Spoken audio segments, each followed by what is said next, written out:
Well, as we sit here getting ready to leave Aberdeen Airport from our last 5+ days in London, welcome to the Confessions and Reflections of the $50 Billion Man.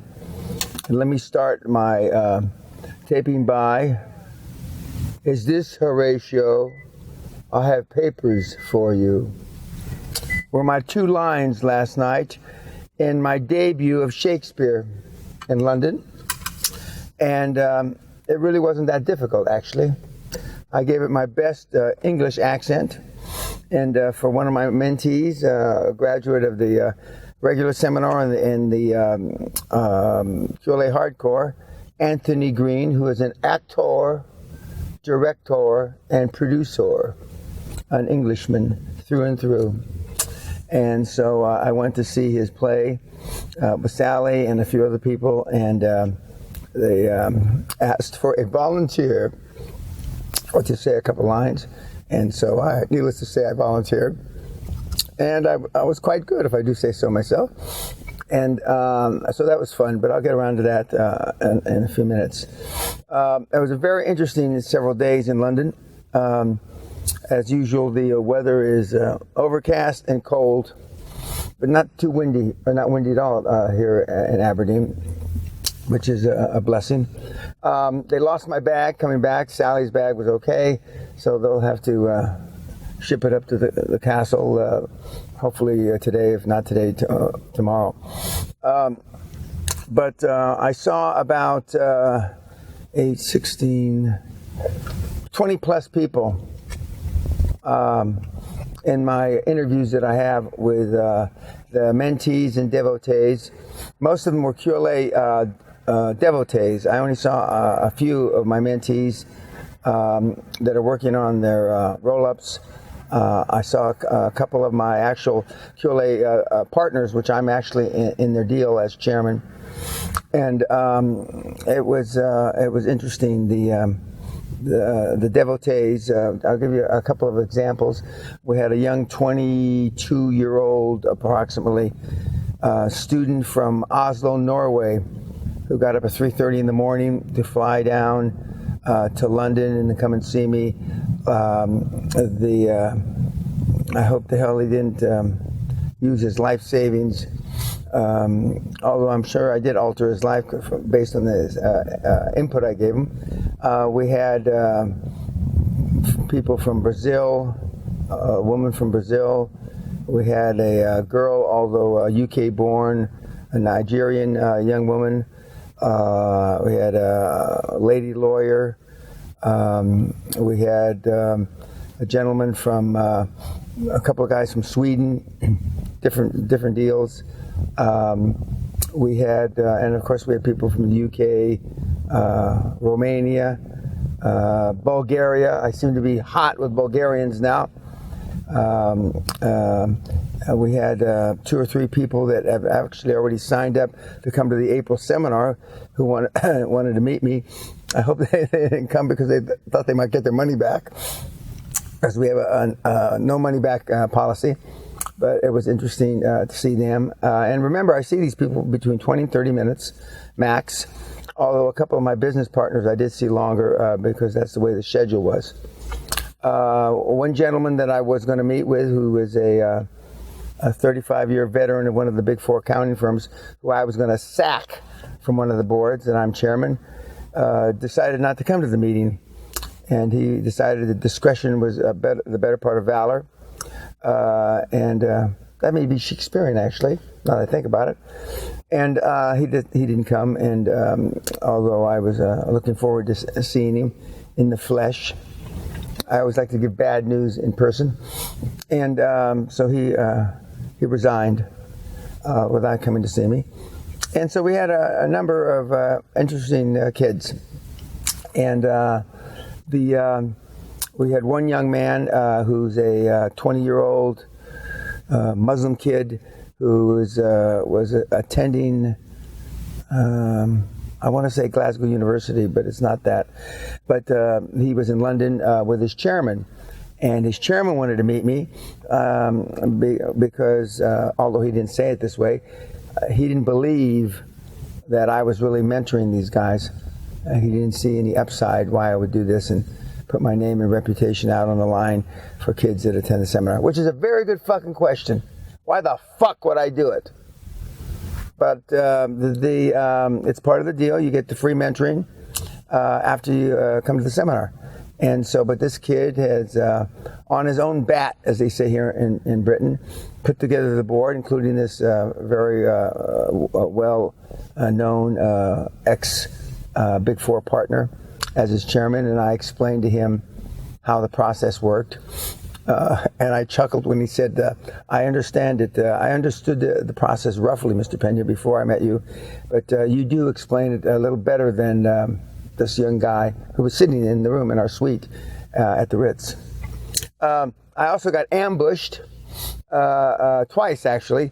I'll get around to my interview with Brian Rose on his London Reel for the third time. And I believe he's going to be using this as content for his London Live TV program he's got now. And but as we were leaving the studio, Brian's studio, some guy comes up and says, hello, Mr. Pena, and hello, Brian. And I don't know if they sit outside his studio waiting late for him like robbers. But I thought that was funny until when I was walking through the lobby of the Ritz last night to go to dinner, to the theater, actually. And one of the guys stood up in the middle of the lobby and said, Mr. Pena, hi, how are you? Have you got a few minutes? And he didn't have an appointment, but he had just attended the February seminar.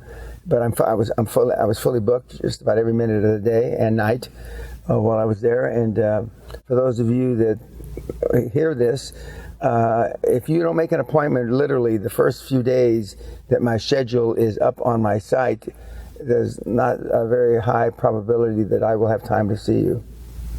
But most of you run your lives like everything else, and so it's the last minute you procrastinated. And so, but I did see everybody, almost everybody that tried to see me, and I even got to see a couple, one of the ones that was relatively last minute that was on a waiting list. I didn't get to see all the waiting lists, but I believe the first one that was on the waiting list. We had people that wanted to change the world, as I normally see. There's a lot of you out there, and I try to get it through their heads that that's a noble cause. That's not my persuasion. I'm not worried about the world like that, like a lot of the young kids. But I told them to go out and make a lot of money, like the Bill Gates did, and Buffett, and a number of the other guys, and then go and do your charitable work, but make the money first, which seems to be lost on them when they have a deal that's going to put water or clean water in everybody's little pot, or put food on all the starving people, that they can't get people to follow their lead when they have, other than an idea which is not new, they have no money to put in it, and they have no backing. So, but we had a number of those. We also had a couple of old ideas that I've heard many times. And speaking of that, I had a special delivery that the concierge sent up to the room in an envelope, and I opened it up, and there was a shiny silver pound coin. And I read through the note, and he said, "Dear Mr. Pena, April 2000, and I believe it was 14. I met with you, I guess, at the Ritz, which is possible, and I explained to you my deal, and you told me that the deal wouldn't work under any circumstances, no matter what he would do to it. I also, which I used to have a guarantee, I said, I'll bet you £1 million to £1 that it won't work. And I've made that offer not 1 million times. That would be a gross exaggeration, but a number of times. And I can tell you right now, nobody's ever come back that the deal worked after I said it wouldn't work. And he says, but I'm a man of my honor, so I want to give you the £1 that I lost. Now, these offers that I've made over the years aren't open-ended for their entire lives. I thought I made that pretty clear, but I mean, a couple years later, he comes back and he gives me his pound.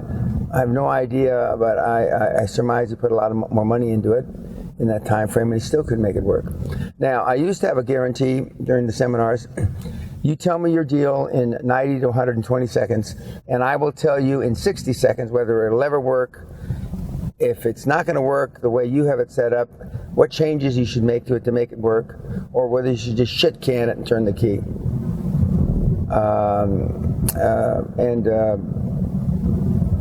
That was part of that guarantee. The other guarantee that I used to have, ostensibly, some people still think it's out there, when they come to the Raising Capital seminar, I said that if you follow this formula of making 2 independent cold call meetings with financial institutions per week for 50 weeks in the year, or 100, and if you don't get the money, I'll put the money in the deal myself. And that guarantee started in, I believe, July 1995 and went through approximately 2005 when I stopped doing the Raising Capital seminars about 10 years ago. And nobody's ever called me on that guarantee for 2 very simple reasons. Either one, they didn't follow the formula of 2 cold calls meetings to find independent financial institutions a week, or they raised the money. Because if you make 100 independent financial institute or presentations, you will get the money, and you'll get the money a lot sooner than the 100. So it was interesting to get the little note with the pound coin, which I'm going to have my assistant Kim put in a frame, a little shadow box, amongst some of the other memorabilia that I have from some of the things that I've said over the years. Let's jump back to, are you Horatio? I have papers for you. It was fun going to. I haven't been to Shakespeare playing a long time, and Hamlet. It was a new modern day Shakespeare that Anthony Green, my mentee, has produced, and there was 3 different Hamlets. And to the casual observer, you had to be fairly quick to keep track of who the Hamlets were. Plus, one time a Hamlet was a guy, and then the next 2 times a Hamlet was a woman. And to the best of my recollection, although I'm no aficionado of Hamlet and Shakespeare, Hamlet was a guy. But it was a new 21st century kind of Shakespeare. And in the last scene, not 1, not 2, but 3 people die in the scene. It's a tearjerker kind of thing. And a couple of the kids hit the floor pretty goddamn hard. So I'm hoping that they're okay today. But it was very good, and it was enjoyable. Then after the play, we went out to dinner. Anthony Green, my wife, some other mentees of mine, and I'm not used to eating my evening meal at 11:15, 11:30 at night. That's a little late. But funny enough, the hunger was still there. I thought it would have passed, but it was still there. So we went to some fancy place in London where you had a view of St. Paul's Cathedral, and it was very nice. The Shard, I think it was. And so it was interesting to talk to some of the kids that I hadn't seen since they were at the seminar at dinner, and the progress that they had made. But like life, I mean, the ones that came to have dinner were people that were making progress, and I can only assume the few others that were invited that didn't show up probably were making less progress. We've announced the hardcore seminar date. I believe it's the 11th to the 23rd, or the 10th to the 22nd, but that time in October this year. We've already got a number of people signed up for it, and it'll be very similar to the hardcore that we did over Christmas, except one, it's not going to be over the Christmas holidays, and two, it is going to be based on the format we used the last couple of days that the attendees enjoyed very, very much because it was very interactive and it was live. So we were roasting the attendees live, or the deals live, I should say.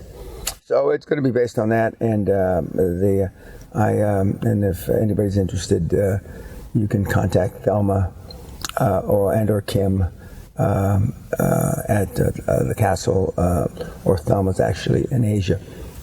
The April seminar is still got some spots left, which starts on April 1st, which is a rather apropos April Fool's Day, but I would assume that that's going to be filled as have the other seminars. The weekly reports, which I'm still working on because I was here seeing people, not here in Aberdeen, but in London. I should be done with my responses by tomorrow, which is a little tardy for normally, but I don't normally have a trip where I'm traveling and seeing a lot of people. The trip that I'm taking, Sally and I are taking in March, will be from London to Miami, where I'll see some people, and then we go on a cruise to basically Western Caribbean and Central America. We come back to Miami, where I see some people, and then we fly to Los Angeles, where again I see some people, and I have a number of meetings. Then we fly back to London. I have decided to form a production company to enhance my reality show idea, because the idea is that my illustrious agents and other production companies, and we've dealt with a number of them, and networks, were not something that I liked. I give all my information away free. 99.9% of the people that have profited by QLA, I've never seen, never talked to, never met. And the only ones that I've met over the last several years are the people that actually attend the Castle Seminar. But we've had a lot of successes without me ever meeting anybody.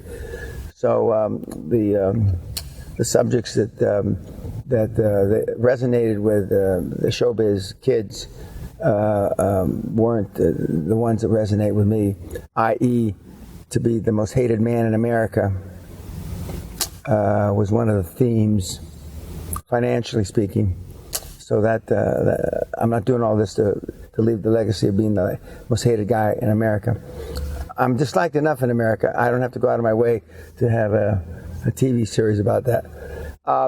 And right now we are pushing hard towards the idea of having a veteran-based reality show. There's a number of shows that have to do with American veterans. This is the U.S. reality. I'm not talking about the U.K. reality, which is still moving, albeit slowly. And we have come up with a theme. My crack production staff, and by the way, the name of the production company is Quantum Leap Production. And but they've come up with the theme. It's going to be from boots to suits. The metaphor, for those of you that are too fucking thick to get it, military boots to business suits. Okay? So don't be emailing me asking what the fuck from boots to suits means. And don't be calling Kim at the castle, and don't be emailing Thelma, from boots to suits, which I think is pretty cute. and it really says a lot. And I decided this in the end of the day because a few weeks ago I wound up helping a guy that served under me that is having trouble with the Veteran Administration. They lost his records. I had to sign an affidavit saying that he really served, he really did get hurt, yada yada. Which I thought, well, other than it being awful that he can't get medical treatment, he's 68 years old, that they could lose all his records, etc. But there's the Veterans Administration and the benefits that they have for the kids is, in trouble anyway. And the other thing that confirmed what I wanted to do with the reality show was we had actually 4 veterans at the Castle Seminar. We had a Swedish veteran, which isn't the same, and we had an Australian veteran, which isn't the same, but we had 2 U.S. veterans. We had a Marine Corps kid and a U.S. Army guy who had served in combat in the Middle East. And I interviewed them both, and in addition to the seminar time, and nothing has gotten any better than when I got out 40 plus years ago.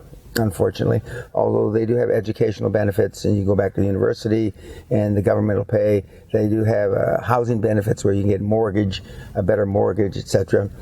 But the benefits for, SME, small, medium-sized enterprises, small businesses is really not there. So this reality show would be in that vein where I would help veterans with their businesses that they either have or they would like to start. Of course, a fucking beating would they get first from coming to the castle. But the 2 U.S. vets, although they got beatings at the castle, they didn't think it was as much of a beating as some of the wussy, prim and proper, educated devotees that came to the castle. So from boots to suits, and the new production company is called Quantum Leap Production. So we're gonna have some fun with it, and I've enlisted the help of my one of my stars, mentees, Mikey the Pizza Boy, who is a showbiz legend now, and he came to me with pizza dough under his goddamn fingernails 8-9 years ago now, and so he's going to be assisting me along with a couple others. So we've already produced the deck and the teaser reels and etc., and we're fine-tuning them now, and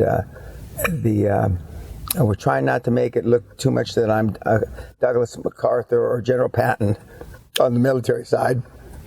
But, our production staff have taken some liberties on... it's interesting that some of the things I did 20, 30, 40 years ago now are mammoth of biblical proportion.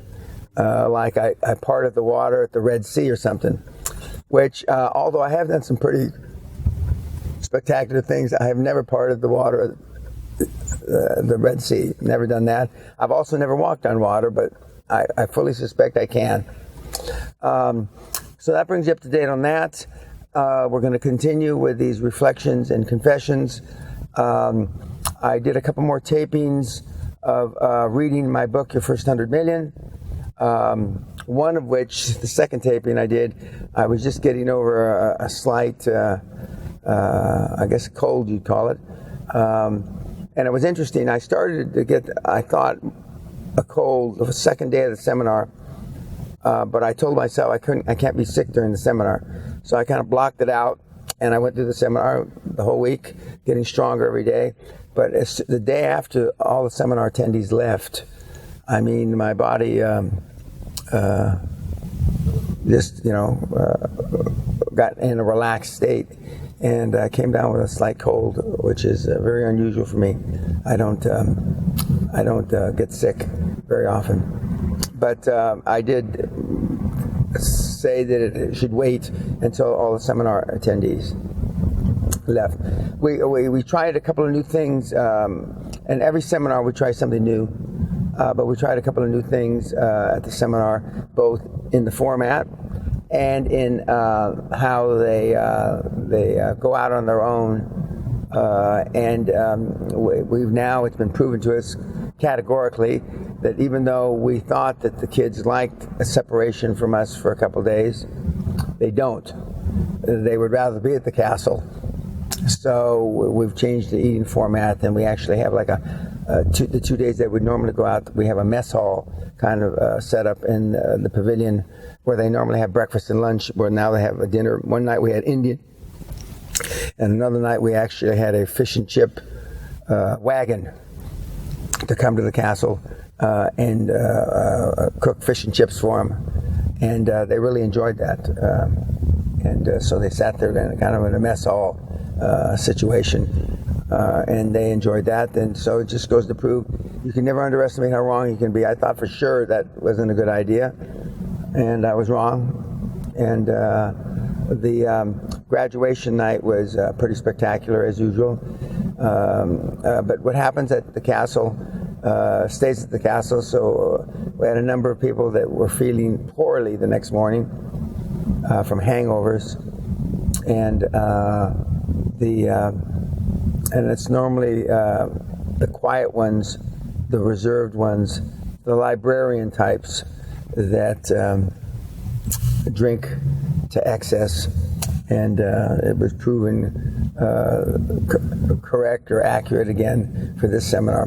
But it was a good group. We had 24 people, and as I've told you, we had a stand-up comic, we had a seminary student, we had from A to Z, from all over the world, in all kinds of business formats. And just to clarify something, people ask me, are these seminars just for people that have ongoing businesses? The answer is no. About a third of the people that come don't have a business idea, and they're currently employed someplace else. About a third of them have a business idea, and they are working on it, albeit slowly, but they're employed someplace else. And then a third of them, roughly speaking, have their own businesses, and they they want to make that business more effective, and they want to grow, and they want to use the QLA roll-up acquisition model. But almost everybody, in addition to their goals expanding dramatically, what they think they thought they were capable of before, and what I show them and illustrate to them every day, people just like them have accomplished this, that, and the other, and we show through live webinars with live mentees that are doing it right now, and in some cases the very same industry, some cases the very same goddamn cities they live. Their ideas morph, their ideas pivot, and their horizons expand, and that's universal. And it seems now, with the more visual aids we have, the more their vistas get bigger and their horizons expand. And we do have some pretty neat things that we use in the seminar live, where my mentees out there recently graduated from the experience are sharing what works and what doesn't work. Now, my last appointment that I had in London before I went to the theater last night with Sally was a young kid from Australia, originally, who is he was half Swiss, half Filipino, and he's a property project manager in London, a pretty successful one, kid in his early 30s. But he asked me questions, and I told him that all that's on my site, all that's in the free content, all that's in my either my old newsletters or on my podcasts. And so I bring this up not to embarrass the kid, because I'm not going to say his name, but he obviously said I wasn't prepared. When you come to talk to me, kids, you fill out a little questionnaire, what do you want to accomplish, et cetera, and a little short agenda, knowing that you're only going to have 20 or 30 minutes. But do some fucking homework. I mean, don't ask me stupid fucking questions. I mean, I do more homework on you vis-a-vis the file that Kim and Thelma give me on you from Google, from LinkedIn, from Wikipedia in some of your cases. Now, why am I doing more homework about you than you're doing about me? Well, that's why I am where I am, and that's why you are where you are.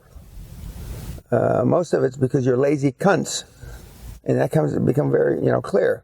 I'm still happy to see you guys, but do homework and be prepared when you come to these meetings. And I'm still happy, and I'll still push this forward because it does give me an idea of what is the pulse of what's going on with the kids that follow me. Now, interestingly enough, we still we have about 50% of the kids that go to my site every day are repeat. We have some kids in a month that have been on my site 10, 20, 50, 100, over 200 that Google Analytics stops counting. So if they're on my site, let's say 200, that's almost 10 times a day. 10 times a day in 30 days would be 300, so it's 7 times a day. So I'm hoping that they're looking at all the free content. We have some people that come to the seminar that are really prepared, that really have read everything that I've written and listened to everything that I've recorded. And those are the people that have a higher probability of success. The upcoming seminar in April will change from the one that we just closed in February.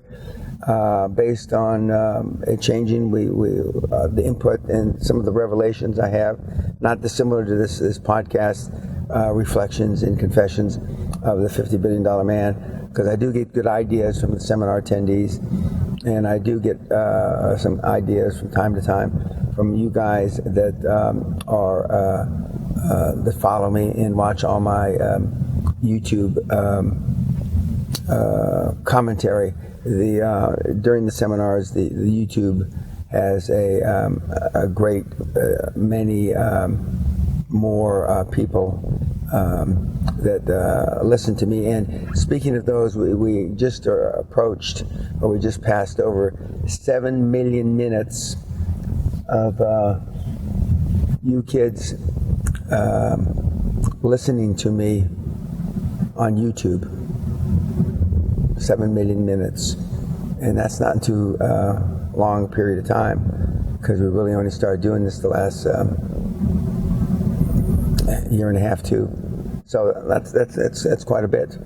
Now, in closing, I want to just talk a little bit about my interview that Brian Rose was kind enough to give me a third interview, and I teased him about the teasers that he's putting together, like this is Rocky 3 or something.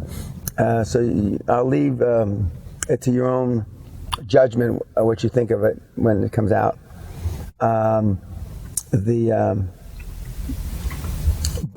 the interview was more hardcore, pun intended, than the first two interviews, in that he wanted to drill down and, why my kids, meaning his followers, one, seem to love me, Dan, as much when they can't follow the advice you give.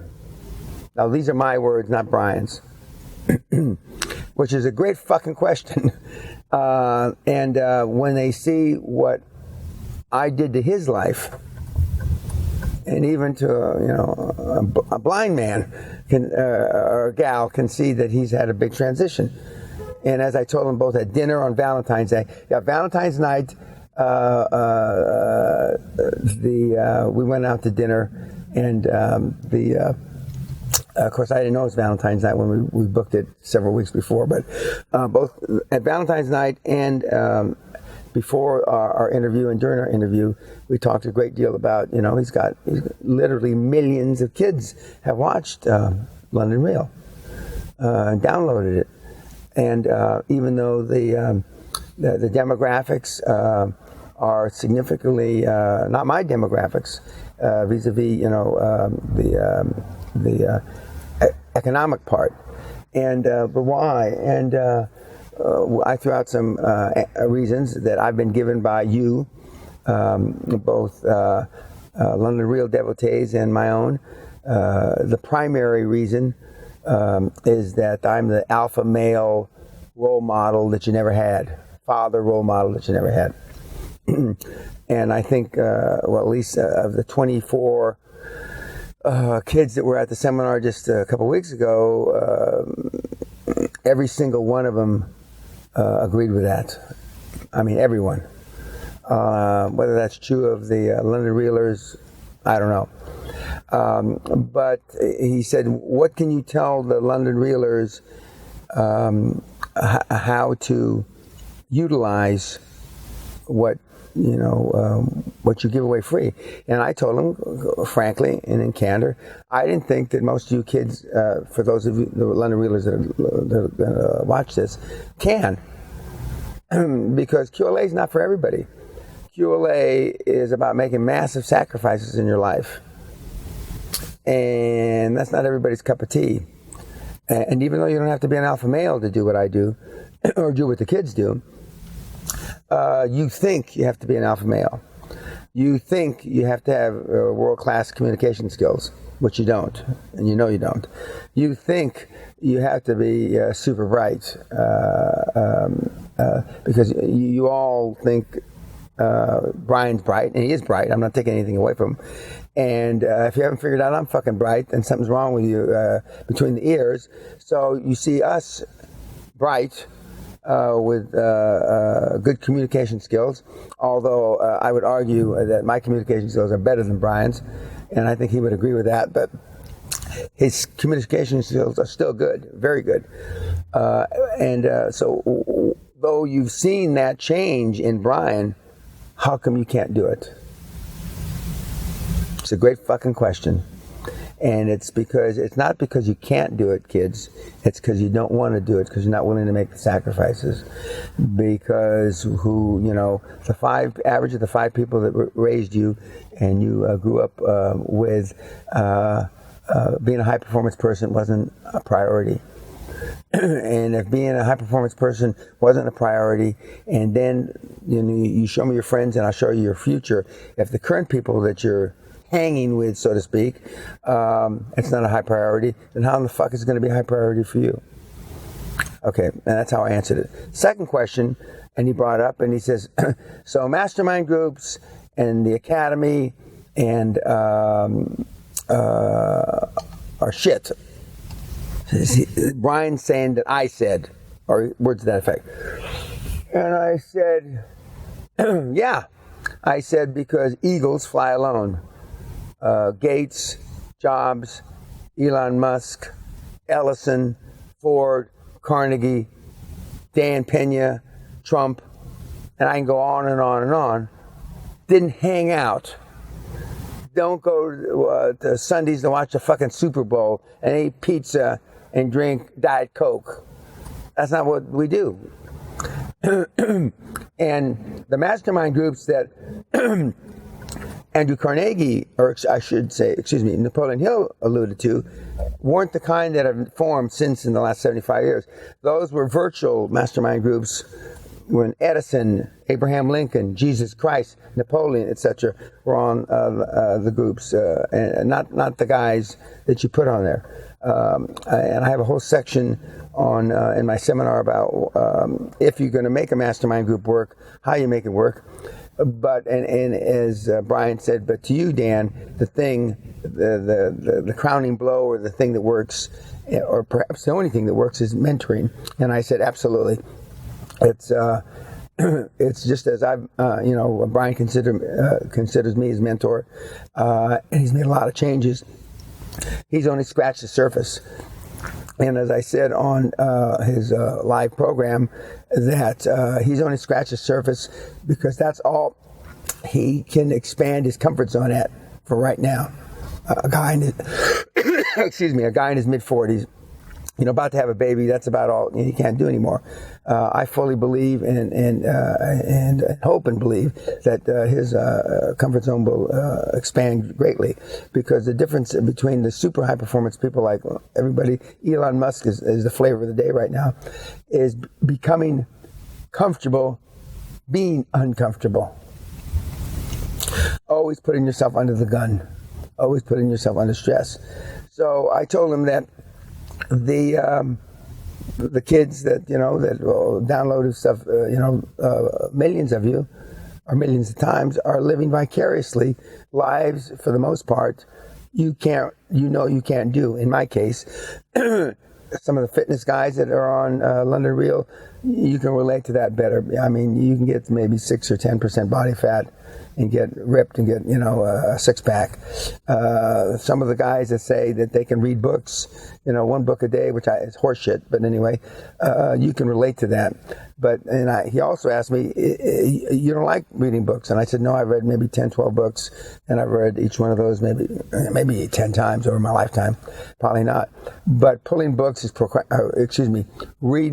procrastination, and it's not pulling the trigger. And what has happened now is that the world has replaced taking action. You think reading a book's taking fucking action, and it isn't. It just isn't. It's not the same. And the people that are my most successful mentees on the Hall of Fame, all to a man and woman, don't read a bunch of books.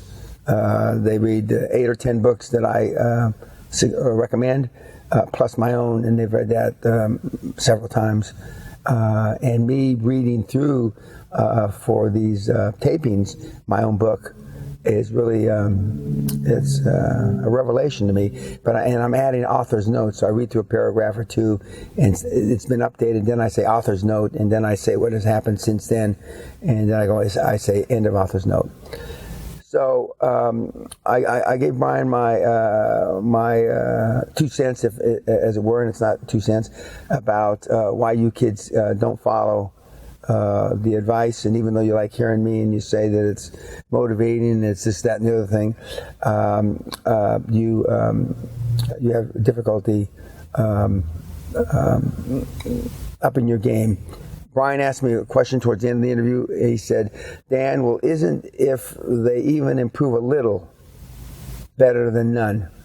And I said, no, because I'm not into improving a little. For example, if you weigh 500 pounds and you lose 10 pounds, if you can delude yourself into believing that's fucking good, then you ought to, go jump off a bridge. Then you don't have to worry about weight anymore, because you'll be dead. Now, I don't really mean for you to jump off a bridge. It's a metaphor. So don't everybody jump off a bridge and then it'll be in the headlines, on the internet, Dan, $50 billion man, said to go all kill yourself. It's a metaphor. But you get the point. You lose 10 pounds and you're 500 pounds. What good is that? In the cosmos of time, it's not anything. So that's why I say just improving yourself a little bit is not any good, in my judgment, if you want to be all you can be. And that's what QLA is about, and that's what I'm about. And that's what I'm going to continue to pound Brian until either he dies or I die. And he already knows I'm going to outlive him. So you're going to see a lot of changes in the MIT engineer, not just fatherhood coming up. Okay. Peace until the next time, which won't be for a few weeks, until Sally and I go on our next trip. Thanks a lot. God bless.